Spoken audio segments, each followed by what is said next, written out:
Додека на едно место се чисти, на друго повторно се пренатрупува ѓубрето. Камионите на комунална хигиена почнаа да чистат, но отпадот кој се натрупуваше со недели не може да се среди брзо. Местото зад мене, кое се наоѓа на само неколку метри од градскиот плоштад, кој изгледаше како мини депонија поради насобраниот отпад, конечно почна да се расчистува. За разлика од оваа локација во центарот на Скопје, само на 100 метри погоре се создаде нова мини депонија. Купишта ѓубре складирано во речиси идентични црни вреки. Додека во близина на плоштадот се чисти, ситуацијата и натаму останува алармантна во Чаир. Иако работата на комуналното претпријатие и градоначалничката Данела Арсовска сега ја вршат и општините, тие ја немаат потребната тешка механизација за да ги подигнат и испразнат контейнерите и да го соберат целиот отпад од улиците и тротоарите.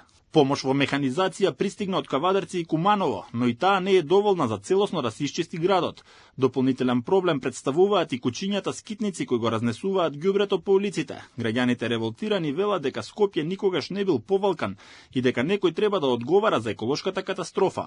Ова е зараза, болест, па може да кажам, владена слободно може да направи, како што викаат, како што беше во пандемијата, никогаш не бил. Јас сум тука 40 години во ова мало и во овој град. Ова бедотија не било никогаш.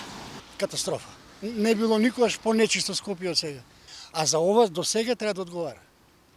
4 години дишаме ѓубре и живееме на депонија.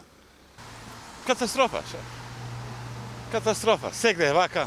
Јас се движам повеќе низ Скопје, значи сегде исто. Цел град. Мизерија, немам што да кажам. Од комунална хигиена пак се јавија со соопштение и тврда дека редовно си ги вршеле обврските. Според нив во текот на вчерашниот ден биле подигнати 350 тони отпад. Во текот на вчерашниот ден и минатата ноќ, јавното претпријатие Комунална хигиена Скопје спроведе активности за собирање и транспорт на комуналниот отпад од повеќе локации во централното градско подрачје и општината Аеродром.